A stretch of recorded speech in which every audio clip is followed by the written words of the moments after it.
Hola, ¿cómo les va? Bueno, en una grabación distinta, porque estamos en lugares distintos con Eduardo y tratando de que usted no pierda la actualidad ni de la Argentina, ni en este caso, más que ver conmigo, que ahora lo charlaré con Eduardo, internacional, porque acá donde estoy yo, noticias de la Argentina, 0/0.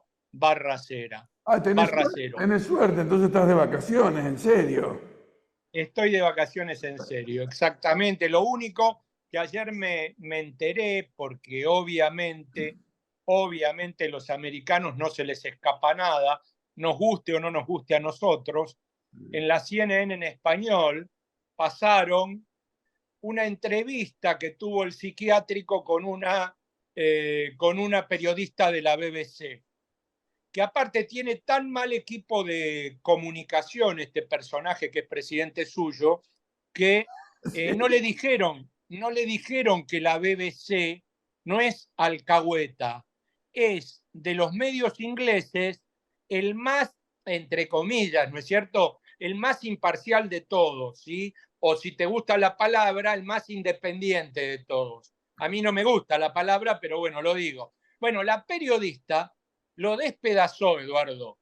Sí, sí. Pero lo, Acá tuvimos la suerte, Ariel, de verla también la entrevista, de analizarla y con mucha altura, una periodista joven, pero sí, muy incisiva, realmente lo puso en contradicciones y la verdad no tenía respuesta entre el mundo ideal que Milei plantea y el mundo real de las vivencias de esa periodista con jubilados y con trabajadores de la Argentina. Entonces, me parece que realmente el relato lo mata la realidad, ¿no?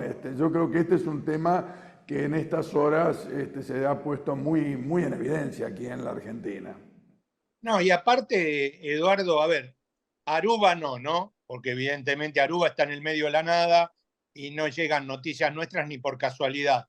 Pero que te saque la CNN en español muchas partes de la entrevista de la BBC inglesa, Sí, quiere decir que este discurso a los únicos que pueden grupir es a los trolls que lo siguen. sí. Y nada más. O sea, esto de querer hacerse mandatario del mundo, le queda realmente, pero no chico, le queda liliputiencia a este muchacho. Sí, está demasiado, demasiado agrandado, es así, es así. No, yo creo que, te digo, en estos días, Ariel, vos ya hace una semana que estás afuera, en estos días se han intensificado mucho los debates legislativos, los debates sociales. Cuando se vea este programa, ya habrá pasado el paro del 9 de mayo. Me atrevo a afirmar de que ese paro va a ser muy grande, muy grande. Es un paro, algunos dirán pasivo, pero que va a mostrar un mal humor social creciente en la sociedad argentina, entre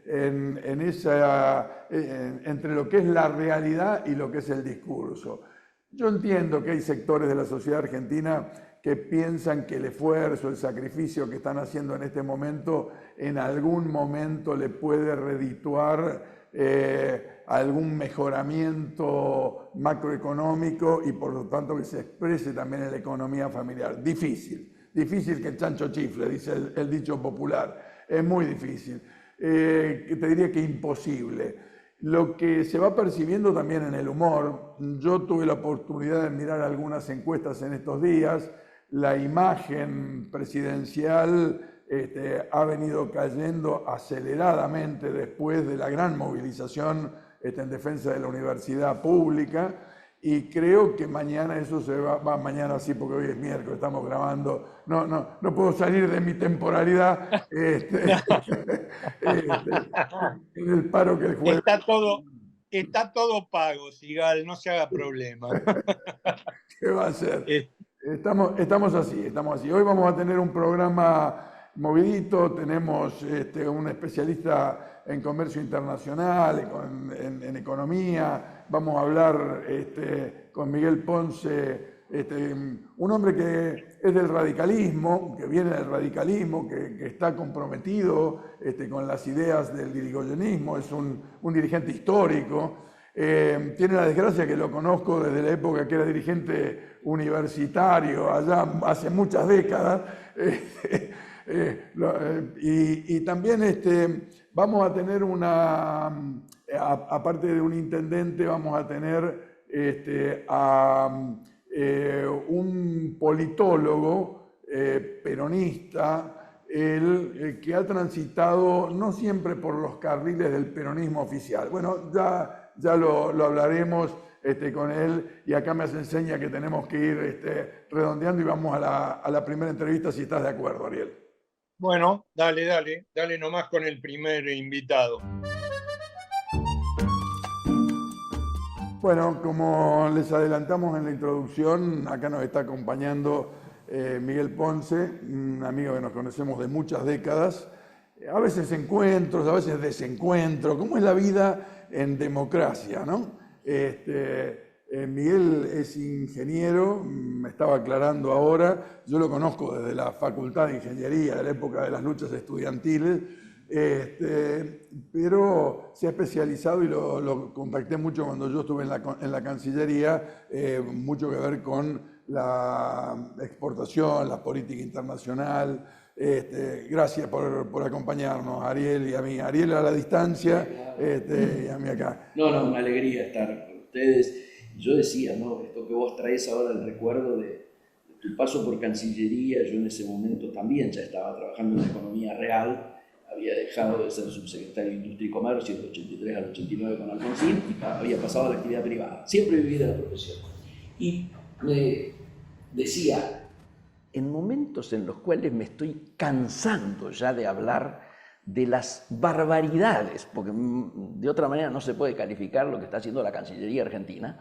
En estos días es terrible. Estos días estos meses, estos 5 meses es una cosa, pero además Pobre los profesionales, porque uno puede criticar mucho en la Cancillería a veces la burocratización extrema, pero el profesionalismo de los diplomáticos deben estar sufriendo en este momento. Ahí hay un chico que está al lado de ella, de la canciller, sí, que laburó en tu tiempo, Marcelo Sima, que no puede creer lo que está ocurriendo. Claro. A ver, yo acabo de decirlo públicamente en un canal, mucha audiencia, se están atentando de manera concreta contra los intereses nacionales. ¿De qué manera?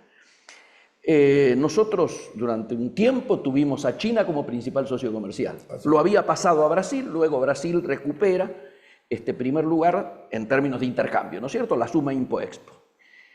Obviamente, durante mucho tiempo, ellos dos fueron nuestros dos principales socios comerciales. Desde la semana pasada, cuando se conoció las nuevas cifras de intercambio comercial, China está tercero, pasa segundo Unión Europea. Vos te preguntarás... Esto es interesante, disculpame que peloteo un poco, sí. Porque a lo mejor quienes nos están viendo piensan que Estados Unidos es nuestro principal socio comercial, y en realidad... el orden es hoy Brasil, Unión Europea por muy poquito, a lo mejor circunstancialmente, y luego China. Uno podría decir, pero le estamos vendiendo entonces mucho a la Unión Europea, ya empezó el acuerdo Unión Europea-Mercosur, que esto... Nos achicamos. Claro. Es un tema de que China ha empezado a ejercer su poderío comercial castigándonos. Hasta el domingo pasado ya se habilitaron 16 frigoríficos en Brasil para exportar carne brasilera en reemplazo de la carne argentina. Hace 2 horas hablé con frigoríficos en La Pampa, absolutamente preocupados porque le están cayendo los pedidos de China. De la misma manera, la soja argentina empieza a ser reemplazada por soja australiana. Es decir, la caída de China al tercer lugar claramente tiene que ver con definiciones políticas. En tu tiempo charlábamos esto. Yo me acuerdo porque es un lema que usábamos mucho y yo lo uso permanentemente, aunque nadie me dé bola. La necesidad de desideologizar nuestros vínculos diplomáticos para no, ahora hay que decir, seguir afectando nuestros vínculos económicos y comerciales. Afectación económica, el swap no está renovado, ni se va a renovar aparentemente. ¿Me meter, Miguel, alguna cucharita en esto? Por supuesto. Quienes nos ven a lo mejor no se dan cuenta lo que significa la exportación, porque, y sobre todo uno puede discutir si son productos primarios, que es como nos está llevando el gobierno de Milei, que pone crecientemente hacia la primarización. hacia Correcto. la primarización en materia agrícola, en materia de los minerales, y no tanto a la industrialización, que es la que genera empleo, digamos. O sea, exportar con cada vez mayor valor agregado. Esa es la definición.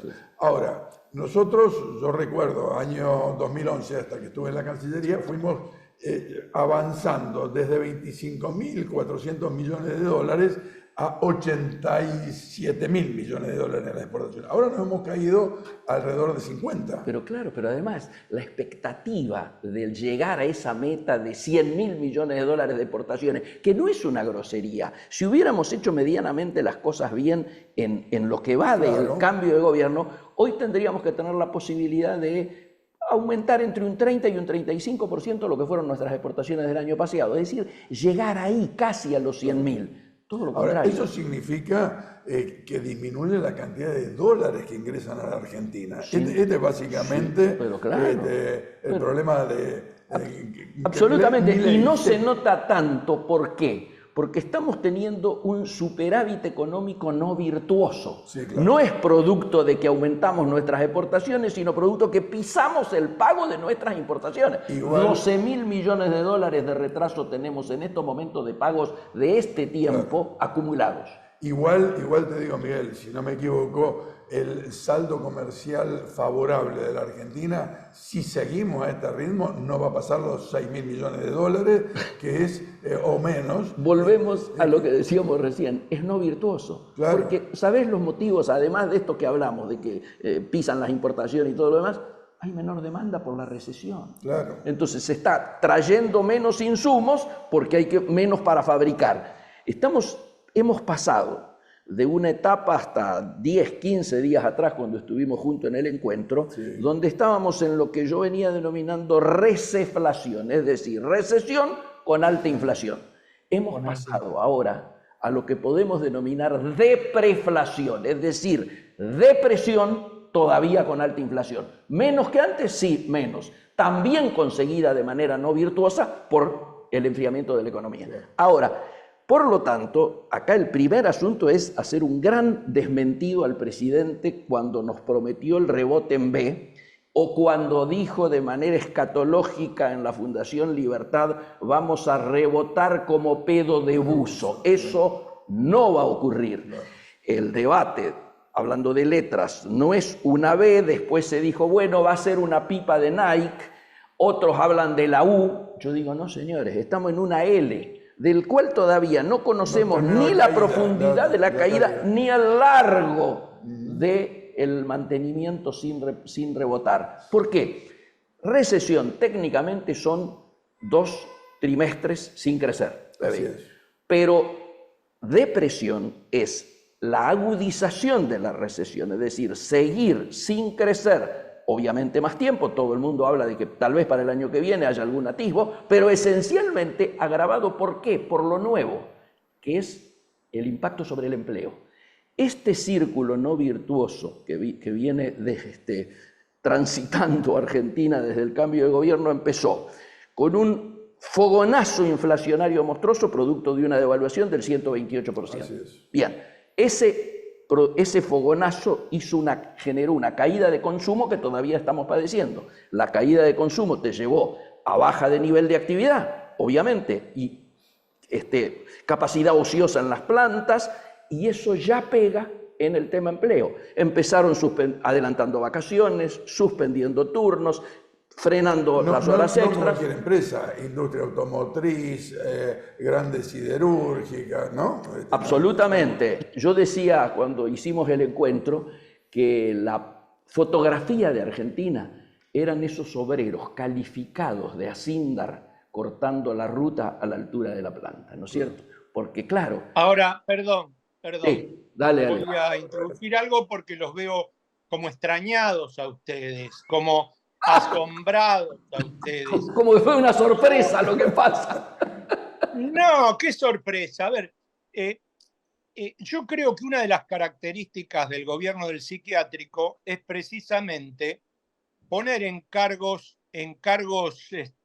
muy pesados, como es el vocero. El vocero, por si no sabías, Eduardo, es un tiktokero.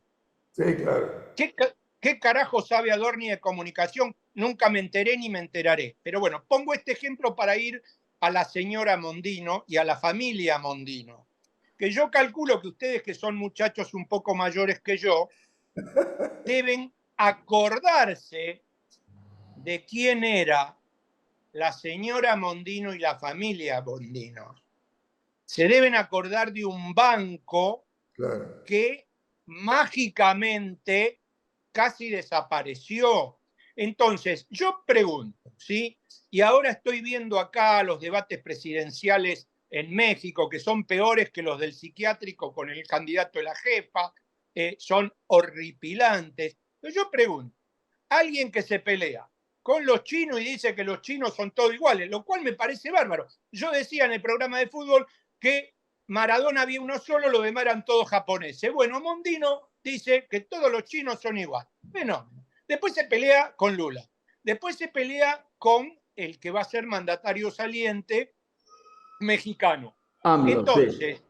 Claro. AMLO, lo trata de bruto. Entonces, justo. Entonces, la pregunta es, vos ponés gente que no tiene la menor idea de nada en cargos pesados, ¿cómo podés pretender que vayamos hacia adelante? Me parece realmente, me parece obra de un psiquiátrico. Perdón que los interrumpí, me pareció perfecto.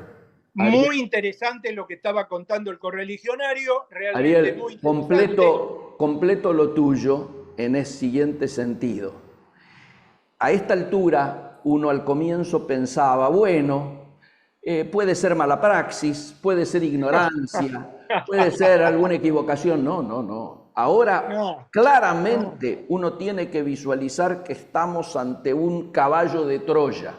Sí. El psiquiátrico, como vos bien lo decís, no casualmente ha colocado a gente del BlackRock en el Ministerio de Economía, en la presidencia del Banco Central y manejando YPF.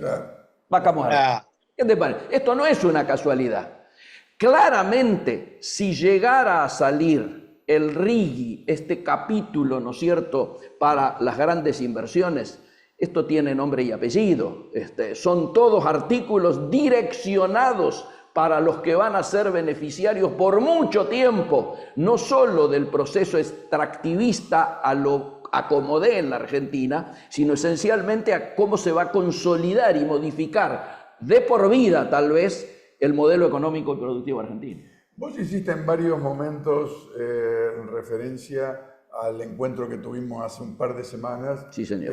Yo le aclaro para quienes no ven, una convocatoria de la Corriente de Opinión Nacional que dirige Federico Storani, y compartimos distintas mesas en ese momento. Te llevo un poquito a la política. Por supuesto. A la política. Por supuesto. ¿Cómo ves que salimos de esto desde el punto de vista político? ¿Hay posibilidades de diálogo? ¿Hay posibilidades de interacción? ¿Es tanto el peligro que nos va a hacer reflexionar sobre nuestros propios errores y vamos a tratar de mirar para adelante en una construcción política superadora o qué? Yo venía muy pesimista, inclusive hasta el encuentro incluido, venía muy pesimista en términos de que pudiéramos realmente construir algún tipo de alternativa, ¿no es cierto?, que trajese alguna expectativa de esperanza de cambio. Hubo un hecho que a mí me genera un antes y un después, que es lo que vos nombraste en el editorial, la marcha en defensa de la educación pública, la marcha en la universidad. ¿Por qué? Porque de ahí tenemos que extraer el mensaje que nos está mandando la sociedad. La sociedad nos está diciendo, elijan 3, 4, 5, 6 temas centrales que unifiquen y júntense. Sí, yo hablo de pilares que nos permitan construir una visión de futuro de qué país queremos, en qué mundo tenemos. Absolutamente. Porque creo que todavía, particularmente nuestra generación, lo que fue la militancia, diríamos, que protagonizó hasta este cambio de gobierno, todavía no ha captado el cachetazo, no nos hemos repuesto del cachetazo y la sorpresa que planteó esto. Que algunos podían decir, bueno, esto es un fenómeno internacional, se está dando, hoy están celebrando muchos que avanza la ultraderecha en Latinoamérica con el triunfo en Panamá, ¿no es cierto? Bueno, todo este tipo de cosas, uno podría decir, algunos asocian Bolsonaro, Trump, la Meloni, bueno, etc. Yo creo que en nuestro caso es más singular, porque acá alguien que no tenía un partido político derrota a todo un sistema político que, tomando las cosas que se ponen de moda ahora, no las llegamos a ver, o por lo menos no la vimos en su real dimensión.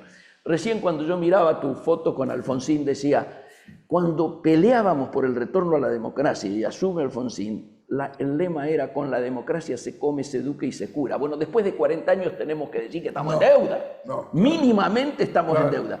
Y la gente que vota por Milei en su momento no lo hace a favor de, sino en contra de una dirigencia que por supuesto no logró satisfacer las expectativas básicas. Me parece que nosotros primero tenemos que tratar de entender los signos de estos tiempos y decodificarlos de una manera adecuada. Darnos cuenta que los tiempos de Alfonsín, los tiempos de Balbín recorriendo plaza por plaza, hablando, no van más. Acá nos han ganado sin partido político con la aplicación y aprovechando el impacto que las nuevas tecnologías hacen para llegar. Nosotros no estamos haciendo esto por amor al arte, estamos haciendo porque esto después se viraliza mucho más. Yo cada vez que voy a dar una charla pongo adelante el celular y transmito por Instagram, bueno, vos lo viste, así que si no nos adaptamos a eso y tratamos de interpretar además cuáles son las nuevas señales que nos vienen de la propia sociedad, como esto de la marcha, y va a ser difícil que logremos construir una alternativa. Creo sí que tenemos que, todos los sectores afectados por este modelo, tenemos que marchar hacia una unificación política. Tenemos que tener personería jurídica, política común, porque si no, bueno, cabalgarán sobre nuestra división.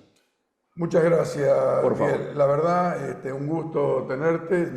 Como dice normalmente Ariel, que hoy nos ve a la distancia, seguramente te vamos a convocar nuevamente porque los temas dan para seguirle sacando punta al lápiz. Y profundizando mucho más. Chau, Ariel. Saludos a todos los que Chau, y nos siguen. realmente muy claro. Yo siempre digo que los que hablan de economía no se les entiende un soto, pero en este caso realmente te agradezco. Y dijiste algo recién que tiene que ver con algo que pensamos siempre. Si armar una opción nueva es que estén siempre los mismos, no tenemos salida. Total acuerdo. Entonces, ahí es donde, si no se profundiza eso, olvídate. Y lo digo viniendo del peronismo, que es un cachivache, porque si se han encargado de algo en todos estos años, es que el radicalismo de Irigoyen y el peronismo doctrinario, el peronismo de Perón, dejaron de ser lo que eran. Entre paréntesis, Sigal, ¿ya lo voltearon a Kicillof la cámpora o no?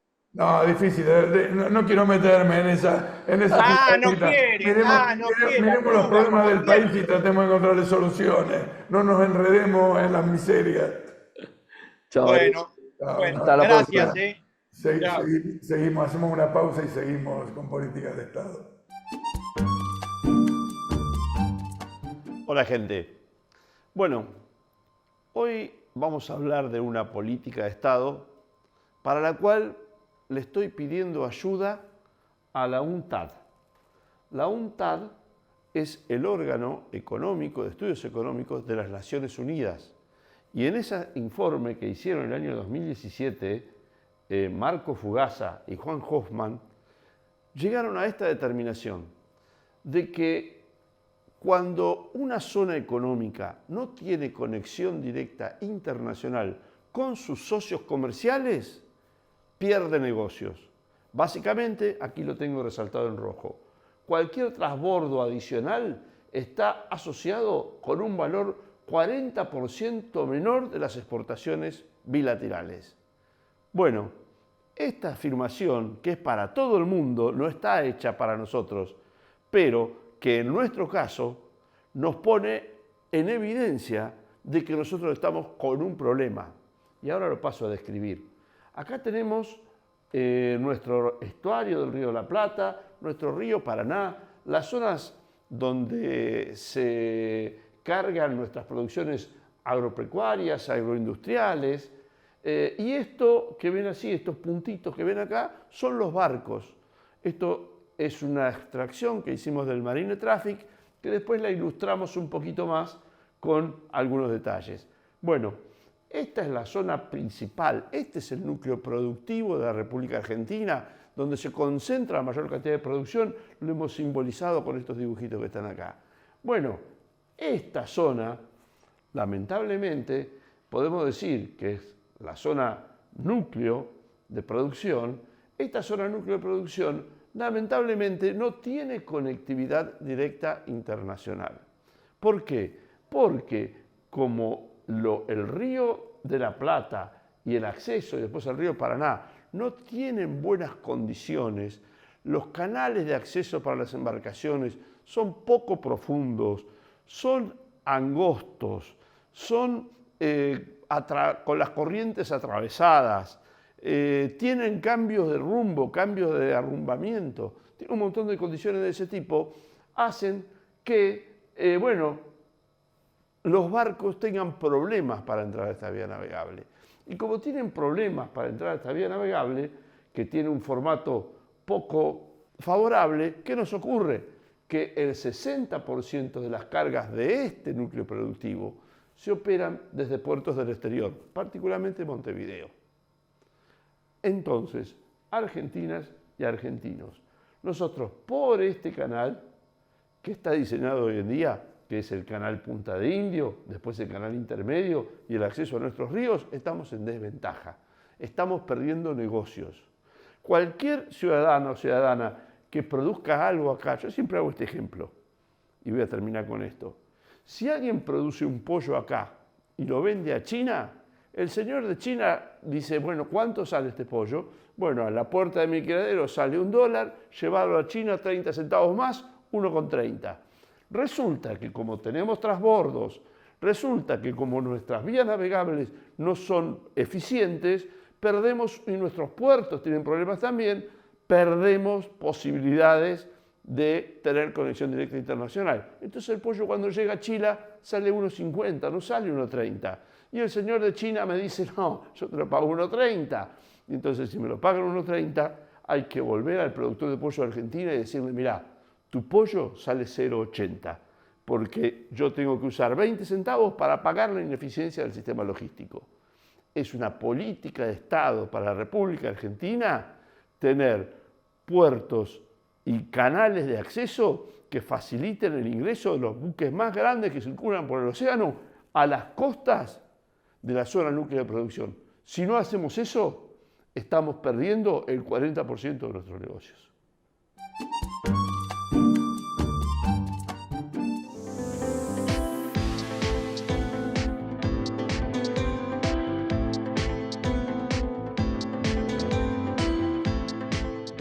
En Morón, 40.000 vecinos y vecinas ya están conectados al centro de monitoreo a través de su celular. Súmate a Ojos en Alerta al 11 55 85 1000 y descarga Morón Alerta desde Play Store. Municipio de Morón, corazón del oeste.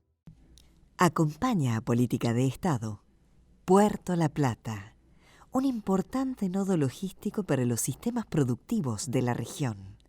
Un puerto en continuo desarrollo. Puerto La Plata, el puerto del futuro.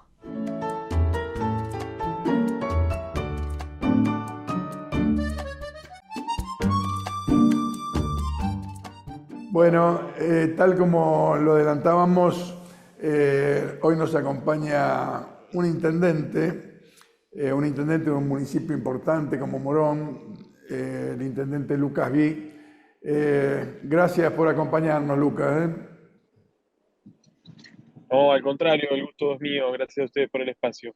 Bueno, estamos en una transmisión media rara porque tenemos a Ariel Crespo en el Caribe sufriendo, nosotros combatiendo los mosquitos acá y vos seguramente trabajando.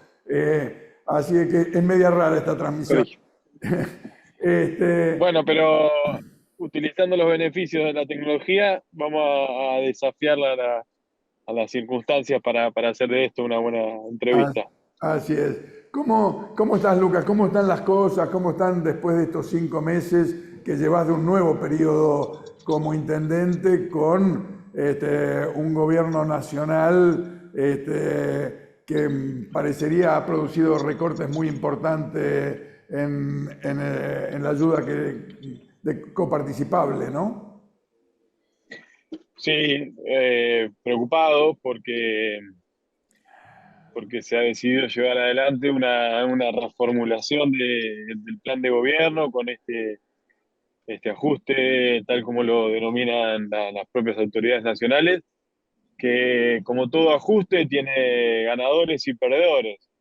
Y entre los perdedores están los asalariados, los trabajadores informales, que ven cómo la actividad se contrae, cómo cae el trabajo, cómo cae la demanda, cómo el único problema que no teníamos, o uno de los pocos que no teníamos, que era el desempleo, empieza a insinuarse que hay una ronda de despidos en el sector público, en el sector privado.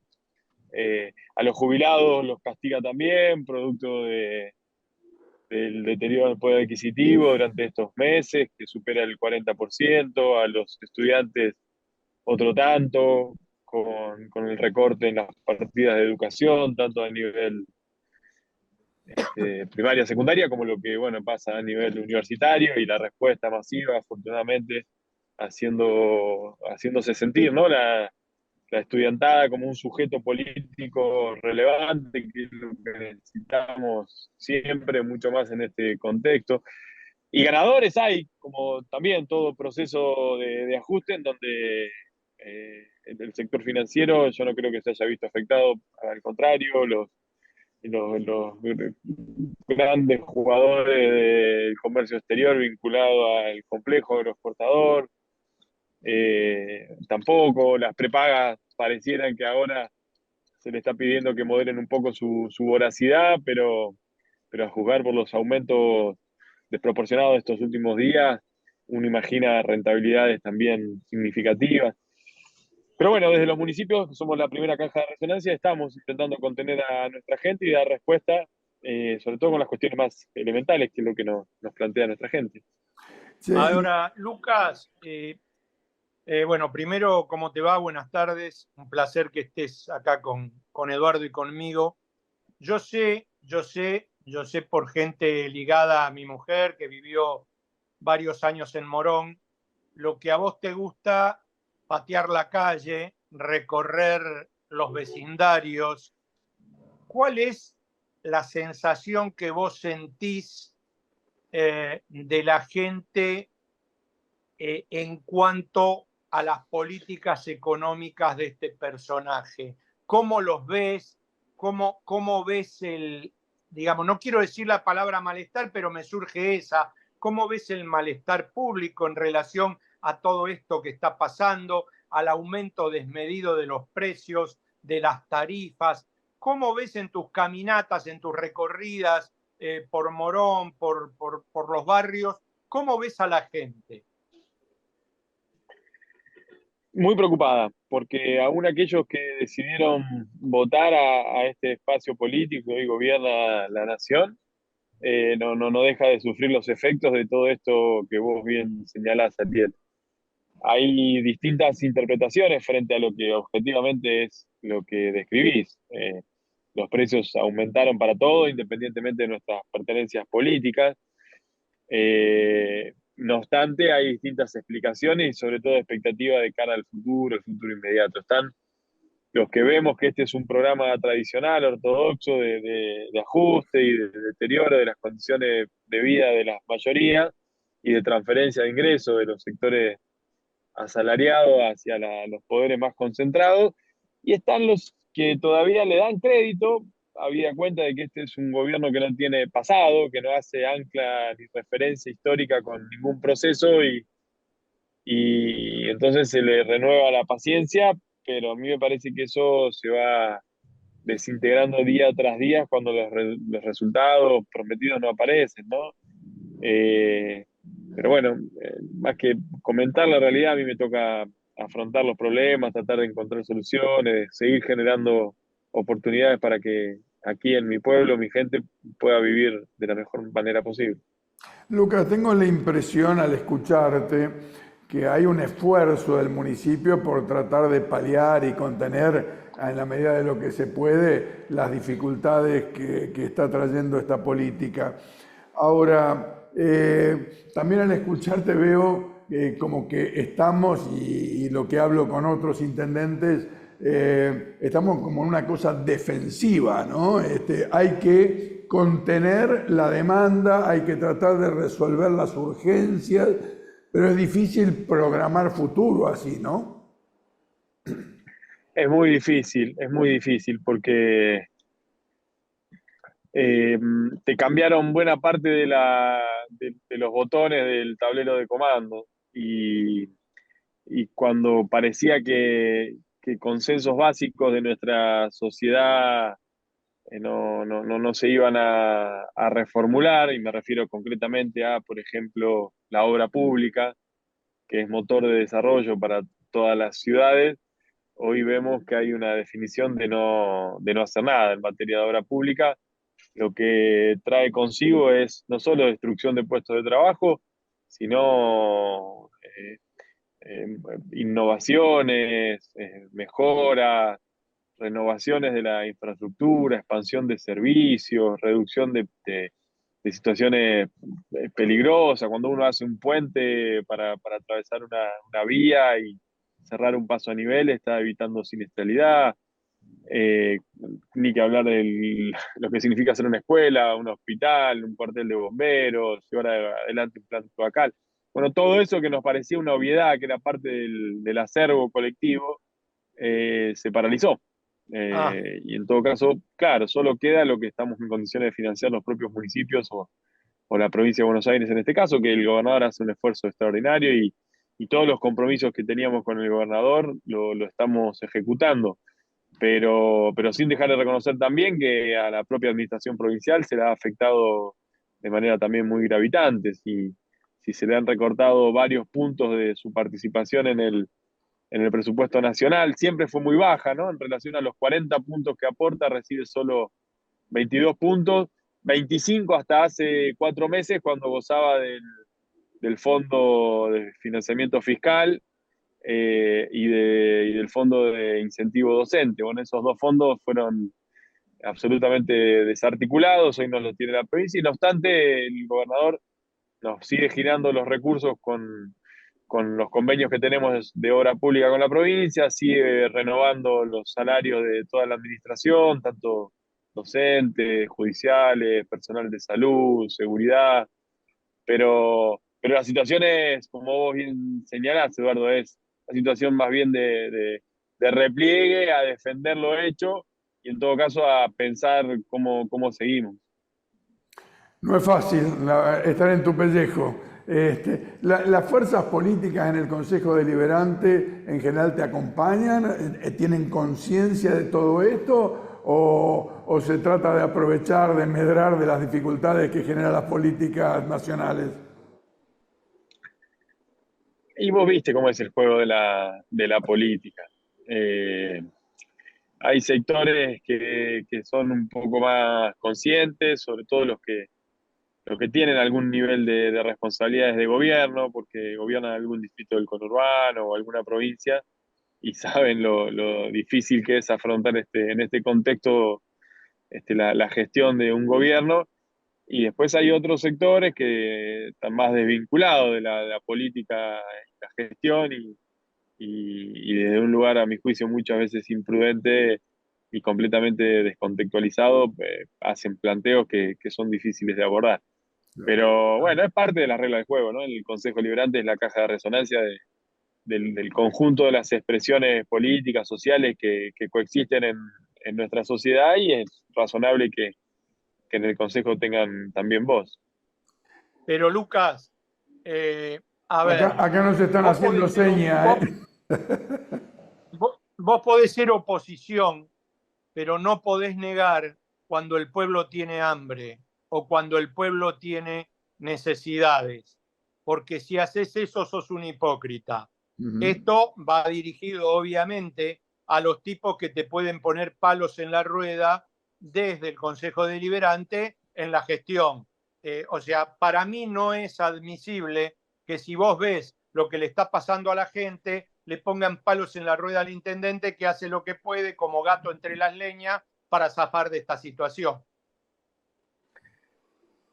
Eso aplicando un sentido común muy, muy básico y no por eso menos profundo, debería ser así, pero bueno, no siempre ocurre. A veces la política tiene en sus pliegues algunas conductas un tanto mezquinas o canallas, porque Claro. nada, me costó inclusive sacar la autorización para pedirle un préstamo a la provincia de Buenos Aires, al Banco de la Provincia de Buenos Aires, para llevar adelante obras de infraestructura. El gobierno No, nacional dice no va a haber obra pública. Yo le no, pido a la no. provincia y no me dan tampoco los votos, pero bueno, ahí finalmente logramos y con una mayoría de 12-12 y el desempate del presidente que es de nuestra fuerza, y con lo justo logramos la convalidación para pedir ese préstamo que nos va a permitir eso, ¿no? Hacer obra pública, no es ningún otro objetivo que mejorar las condiciones de nuestra ciudad.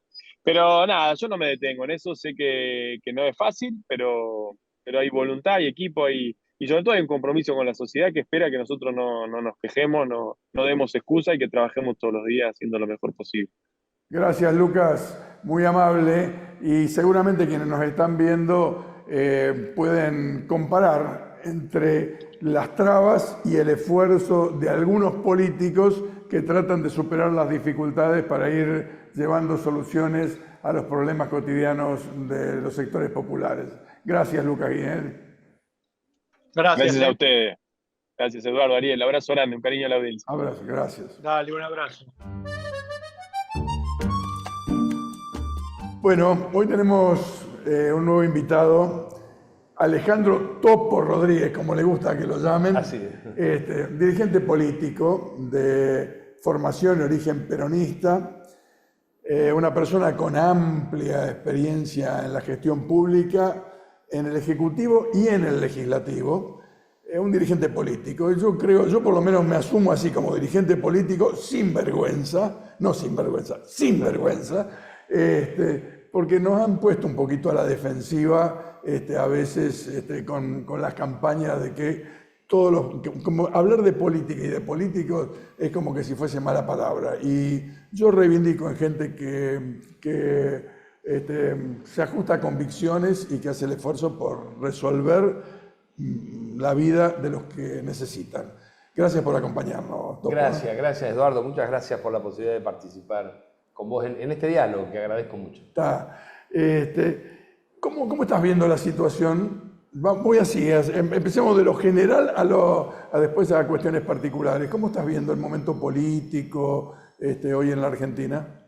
Muy particular. Argentina está gobernada por el líder político más extremista del mundo, porque no hay ningún país del mundo que tenga, en términos de su política económica, un modelo tan extremista. Hay 5 países que están liderando el ranking internacional de libertad económica en sus políticas, que son Singapur, Taiwán, Irlanda, Nueva Zelanda y Suiza, y ninguno de esos 5 tiene ni la visión del Estado, ni la concepción de gobierno más extremista que la que tiene Milei. De hecho, todos esos países han tenido y tienen un rol acotado, pero un rol del Estado en la estrategia de desarrollo y políticas activas respecto de determinados sectores. Claro. Al contrario, Milei tiene una concepción del Estado que la asocia a una organización criminal que prácticamente... Que la quiere destruir, como dice él, ¿no? Que hay que eliminar. Hay que eliminar.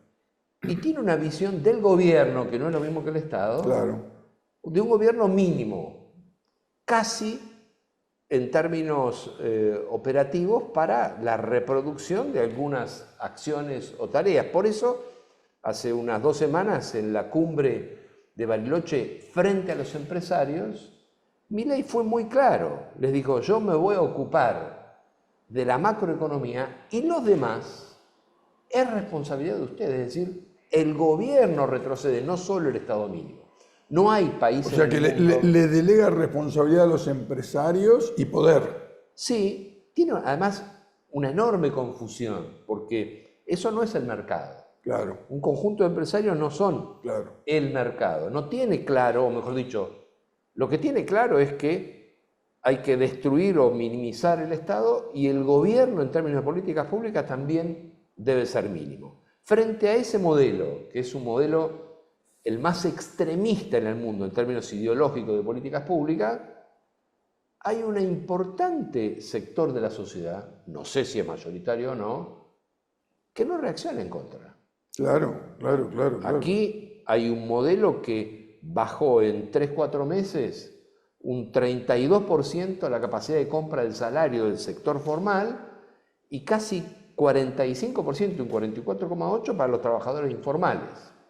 Bueno, el fenómeno, entre comillas, es que semejante ajuste brutal, sin mencionar lo que ha sido el recorte de transferencias a las provincias, la baja de la capacidad de compra de los ingresos de jubilados y pensionados, el recorte en educación y en todas las áreas del Estado, aún así hay una sociedad que no está dispuesta a generar un movimiento conflictivo, pero se empieza a manifestar de manera selectiva y muy contundente en asuntos como, por ejemplo, la educación pública.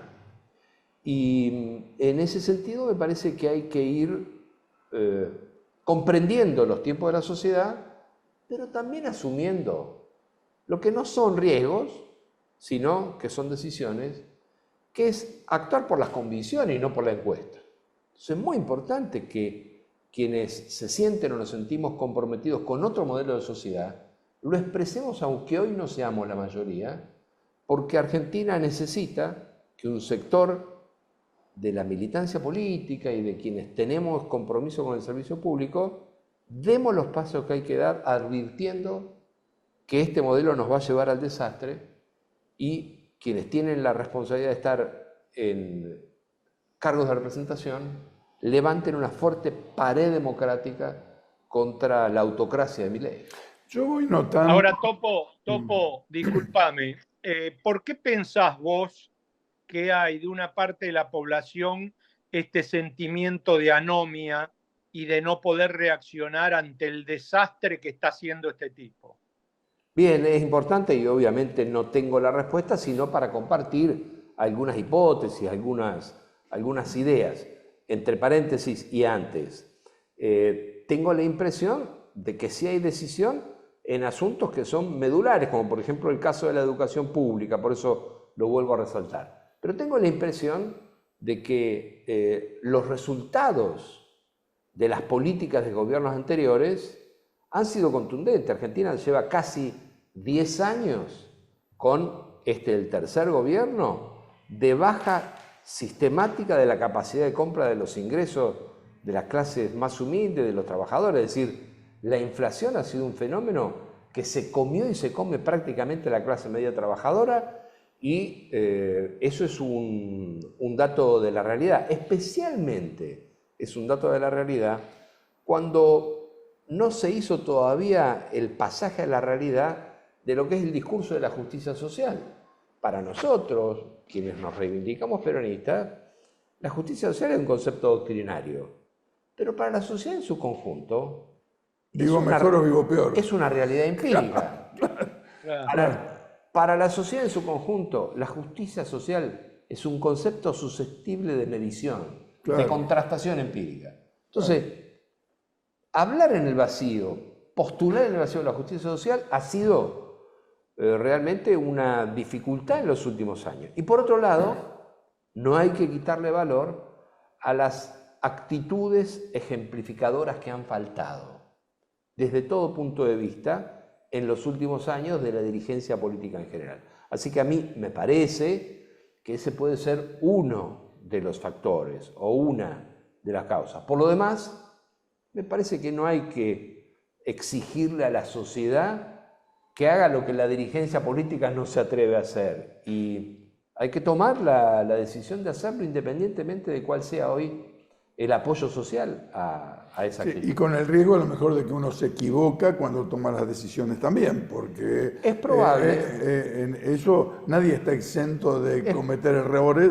El asunto es que haya convicción y acciones que estén acorde con la convicción que cada uno tiene. Es probable. La vida dirá. Yo me acuerdo a raíz de eso, que apenas comenzada la convertibilidad y en el apogeo de la convertibilidad, hubo dos voces solitarias. Una desde la política, Raúl Alfonsín, que advertía acerca de los riesgos en el mediano plazo de la convertibilidad. Y el otro desde la economía, Roberto Labaña, que decía que había que ir saliendo gradualmente de la convertibilidad porque ya había cumplido el objetivo de frenar la hiperinflación y que todo lo que venía no iba a ser mejor. Predicaron en soledad, el tiempo les dio la razón mucho tiempo después. De todas maneras, sí, me parece que hay que asumir el desafío de cantar las verdades que uno siente que son verdad, independientemente del asiento que eso tenga hoy en una encuesta circunstancial. Hay cosas de la vida real, ¿no? Quizás para que nos entiendan quienes nos están escuchando. Esta mañana, tomando un café con un amigo militante, me dice: mi hijo votó por Milei y sigue convencido de que al final del túnel hay luz. Y no logro convencerlo. Yo estoy convencido, dice, que no es así. Y no, claro. Bueno, es como que hay un tiempo también, hay un tiempo de la reflexión, hay un tiempo... Sí, Eduardo, la luz que hay es el tren que viene de frente, Eduardo. Preguntale a tu amigo quién mantiene al hijo. Por favor. Sí, no. Por Dios. Lo que pasa es que hay una camada que hay que entenderla también, Ariel. Esta persona está vinculada al tema informático, a plataformas internacionales, ganan dólares, ganan bien, entonces les cuesta tomar contacto con el hombre y la mujer común de la calle que se queda sin laburo, que el salario no le alcanza. Hay como microclimas que también hay que entender lo que existen en la sociedad argentina, me parece a mí, no sé. Sí, bueno, en primer lugar hay un concepto que afortunadamente no ha desaparecido de la sociedad argentina, que es la esperanza. Claro. La verdad que una sociedad sin esperanza es una sociedad prácticamente que no vive. Y yo no culpo a quien quiera tener esperanza. En segundo lugar, una sociedad democrática, por supuesto que hay diferencias. Hay pluralidades, claro. Y finalmente, lo digo hacia el peronismo, pero quizás hacia el campo popular en su conjunto. ¿Qué es lo que pasó que en estos últimos, por poner un periodo de tiempo, que en estos últimos 10 años no fuimos nosotros los que llevamos la bandera de la conectividad universal en la Argentina como nuevo nombre de la justicia social? Esa bandera, que todo hombre y toda mujer de la Argentina tenga conectividad y que tenga acceso a la comunicación y a la información, es una bandera que tendría que haber recogido el campo popular, no habérsela entregado a las grandes compañías multinacionales. Porque hoy con conectividad se estudia, se trabaja y se puede mágicamente, diría yo entre comillas, sortear la barrera que teníamos hace algunas décadas de lo que significaba las distancias territoriales para, por ejemplo, reorganizar la ocupación territorial en la Argentina, con más conectividad y más federalismo en la Argentina, porque se crean puestos de trabajo donde quizás antes no habían, solo por una cuestión de distancia. Así que a mí me parece que esas esperanzas, las del hijo de tu amigo, deberían hacernos a nosotros esforzar creativamente por recuperar lo que, y por actualizar lo que son las visiones clásicas del campo popular. Yo creo que tenemos un gran desafío, digamos, en ese sentido. Mira, nos están haciendo seña que se nos va terminando el programa. Muy bien. ¿Tenés esperanzas, entonces? ¿Vos planteás esperanzas? Sí, sin ninguna duda. Argentina tiene un camino de construcción por recorrer. Me parece que lo primero que hay que hacer es fijar una posición bien clara en contra del modelo de Milei y de Macri, pero acompañado de una alternativa. Correcto. Argentina necesita un Estado mejor, no liquidar el Estado. Correcto. Pero hay que plantear ese componente del Estado mejor. Argentina puede crecer en materia de inversión, de ciencia y de tecnología, hay que encontrar el modo de que eso sea expresado en propuestas y también en equipos. Hay que hacerlo. Y sí, tengo esperanza y tengo expectativa. Gracias, Alejandro Topo Rodríguez. Gracias a vos. Muchas gracias. Bueno. Sí, el día que el peronismo vuelva a ser peronismo, hablamos. Se nos terminó el tiempo, Crespo. Vos estás de vacaciones, claro. Vos censurame a mí, claro. Bueno, nos vemos el próximo sábado, como siempre, por Canal Somos, 7 de Cablevisión, 517 de Flow y, por supuesto, por YouTube, Políticas de Estado. Buenas tardes, buen fin de semana.